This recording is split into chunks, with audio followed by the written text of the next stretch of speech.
Welcome back to hit TV health. ప్రస్తుతం చూసుకున్నట్లయితే migraine హెడేక్కి పెద్దవాళ్ళతో పాటు చిన్నవాళ్ళు కూడా బలవుతున్నారు. దీనికి మరిన్ని విషయాలు తెలుసుకోవడానికి డాక్టర్ ధీరజ్ కుమార్ గారు మనతో పాటు ఉన్నారు. తెలుసుకుందాం పదండి. Hi sir. హలో అండి. మైగ్రేన్ హెడేక్ అంటే ఏంటి? సో, మైగ్రేన్ అంటే అదొక పెద్ద మహమ్మారి అని చెప్పేసి మనం అనుకోక అవసరం లేదు. ఎందుకంటే భూతద్దంలో చూస్తే ఏదైనా పెద్దగానే అనిపిస్తుంది. సో, దాన్ని సులువుగా మనం సాల్వ్ చేసుకొని చిన్న చిన్న ప్రికాషన్స్ అండ్ చిన్న ట్రీట్మెంట్స్ తోటి చాలా ఈజీగా దాని నుంచి బయటపడొచ్చు. సో, బేసికల్లీ మైగ్రేన్ అంటే హెడేక్. హెడేక్ అనేది ఒక సైడ్ తీవ్రంగా వచ్చేది. Minimum 4 hours to 72 hours duration అంటే 1 day to almost 2 or 3 days వరకు కంటిన్యూస్‌గా ఉండేది. థ్రాబింగ్ టైప్ ఆఫ్ పెయిన్ అంటాము. అండ్ వచ్చే ముందు ఆరా అంటాము. అంటే కళ్ళలో ఇట్లా కనిపిచ్చేది, చెవుళ్ళకి ఏదైనా శబ్దం అనిపిచ్చేది. సో, ఈ టిపికల్ ఫీచర్స్‌ని అన్నీ కలుపుకొని మైగ్రేన్ హెడేక్ అని అంటాం.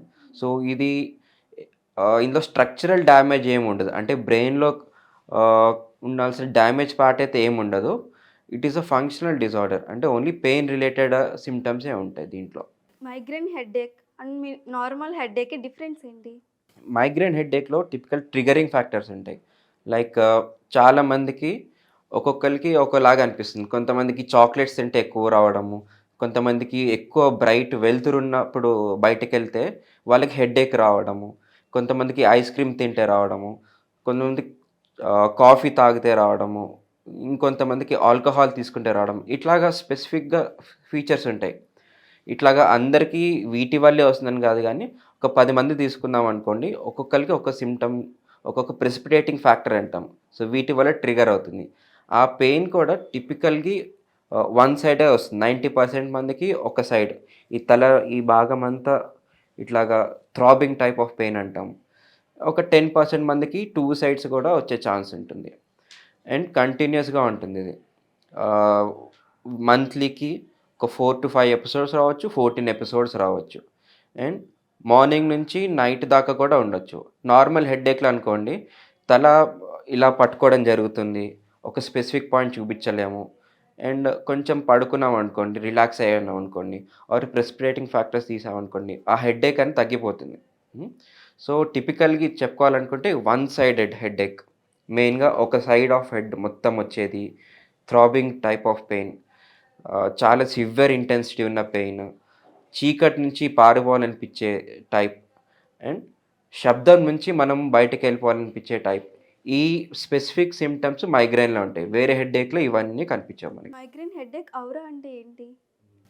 సో, ఆరా అంటే ఇదొక సింప్టమ్స్ అంటే 1 అవర్ ముందొచ్చే మైగ్రేన్ వచ్చే 1 అవర్ ముందు వచ్చే లక్షణాలుంటాయన్నమాట. కొంతమందికి ఆహ్, బ్రైట్ కలర్స్ ఆఫ్ లైట్స్ కనిపిస్తాయి. కొంతమందికి ఒక విజన్ స్కోటోమా అంటాం. అంటే ఒక కంటి చూపులో సైడ్ పార్ట్ గానీ, సెంట్రల్ పార్ట్ గానీ చీకటయిపోతుంది. ఆ పార్ట్ మాత్రం ఏం కనిపించకుండా ఉంటుంది. ఇంకొంతమందికి నాసియా అంటాం. అంటే వామిటింగ్ వచ్చేలాగా లక్షణాలు. కొంతమందికి వామిటింగ్ అవుతుంది. సో, ఇలాగ రకరకాల కారణాలుంటాయన్నమాట. సో, ఇవన్నీ సింప్టమ్స్ కలుపుకొని ఆరా అంటాం. ఇందులో పాజిటివ్ ఆరా అంటాము, నెగెటివ్ ఆరా అంటాం. సో, ఆరా అనేవి టిపికల్లీ మైగ్రేన్‌లో ఉంటాయి. కానీ 100 మంది మైగ్రేన్ సఫర్ అవుతున్నారనుకోండి, అందులో 40%కే ఆరా ఉంటుంది. 60%కి ఉండాల్సిన అవసరం లేదు. హ్మ్. మైగ్రేన్‌ని ఎలా ప్రివెన్షన్ చేసుకోవాలి? అండ్ ట్రీట్మెంట్ ఆప్షన్స్ ఏమేమి ఉన్నాయంటారు? So, prevention is better than cure అంటారు కదా! సో, ఇలాగే అండి. అంటే ఒక్కొక్క స్పెసిఫిక్ పర్సన్‌కి ఇలా సింప్టమ్స్ ఉంటాయి. వాళ్ళకి తెలిసిపోతుంది. వాళ్ళు ఏ హ్యాబిట్ వల్ల వాళ్ళకి ఈ ట్రిగ్గర్ అవుతుందో, వాళ్ళు కాలక్రమేణా వాళ్ళకి ఆ ట్రిగ్గరింగ్ ఫ్యాక్టర్స్ తెలిసిపోతూ ఉంటాయి. సో, అవి అవాయిడ్ చేసుకోవాలి. సో, ఈ మైగ్రేన్ హెడ్‌ఏక్‌లో మనం మిస్టర్ పర్ఫెక్ట్ లాగా ఉండాలి. ఎలా అంటే టైంకి తినడము, ఒక స్పెసిఫిక్ 8-10 అవర్స్ పడుకోవడము. రోజు 10:00 పడుకుంటే కంటిన్యూయస్‌గా ఓన్లీ 10:00కే పడుకోవాలి. సో, అలా షెడ్యూలింగ్ చేసుకోవడం, భోజనం కూడా ఏ ఒక్క మీల్ స్కిప్ చేయకూడదు. టైంకి ఉండాలి. మార్నింగ్ 8:30కి బ్రేక్‌ఫాస్ట్, మధ్యాహ్నం 12:30 ఆర్ 1:00కి lunch and evening snacks and night dinner. ఇట్లాగా కంపల్సరీ ఇలా ఫాలో అవ్వాలి. అండ్ ప్రాసెస్డ్ ఫుడ్ గానీ, చీజ్ మెటీరియల్ గానీ, ఇట్లా స్టోరేజ్ ఉన్న ఫుడ్స్ ఇవన్నీ కూడా ట్రిగ్గరింగ్ ఫ్యాక్టర్స్ ఉంటాయి. కొంతమందికి కాఫీ పడకపోవడము, ఆల్కహాల్ పడకపోవడము. సో, ఇట్లా కొన్ని కొన్ని ట్రిగరింగ్ ఫ్యాక్టర్స్ ఉన్నాయి. ఇవి మనం కనుక్కొని దాన్ని ప్రివెంట్ చేసుకోవాలి.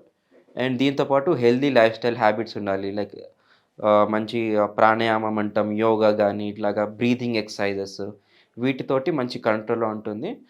అండ్ ట్రీట్మెంట్ ఆప్షన్స్ వరకొచ్చేసి దీంట్లో చాలా స్టేజెస్ లాగా ఉంటాయి.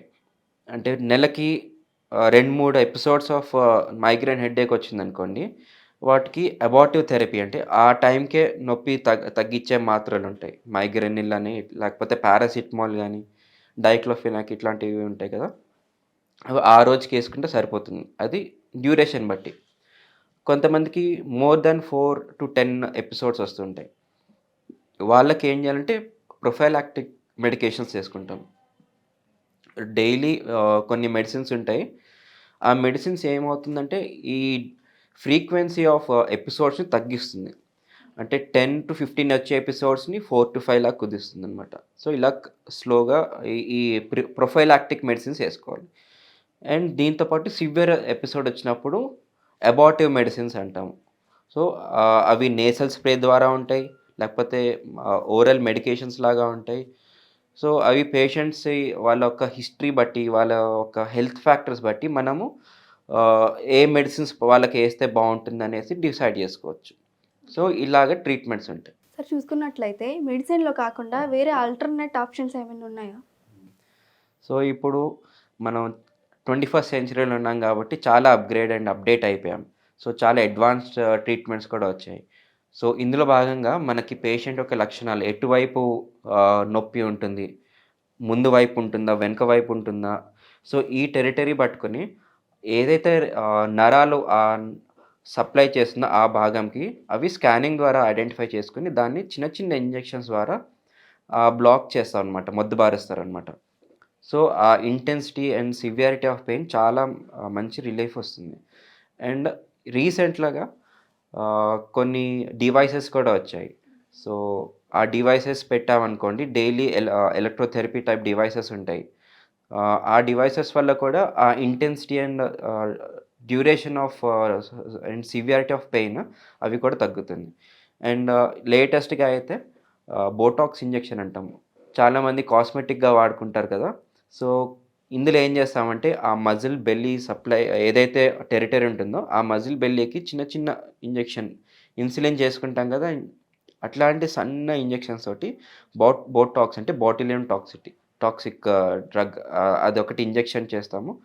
ఇంజెక్షన్ చేస్తుంటే స్లోలీ ఆ severity and intensity of pain బాగా తగ్గుతుంటుంది. సో, ఇది almost yearly once or twice కూడా రిపీట్ చేసుకుని ఇది పూర్తిగా తగ్గుతదంటారా?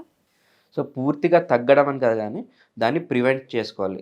ఏదైతే ట్రిగరింగ్ ఫ్యాక్టర్స్ అని డిస్కస్ చేసుకున్నాం కదా! ఆ ట్రిగరింగ్ ఫ్యాక్టర్స్ గనుక మనం కనుక్కొని దాన్ని అవాయిడ్ చేసుకున్నామనుకోండి, దీన్ని మంచిగా రెస్ట్రిక్ట్ చేసుకోవచ్చు. అండ్ పర్మనెంట్ సొల్యూషన్ అంటే ఇది ఏజ్ రిలేటెడ్‌గా తగ్గిపోయే ఛాన్స్ ఉంటుంది. ఒక 50, 60 ఇయర్స్ వచ్చిందనుకోండి, వాళ్ళకి తగ్గుదల పడుతుంది. ఓకే. Thank you.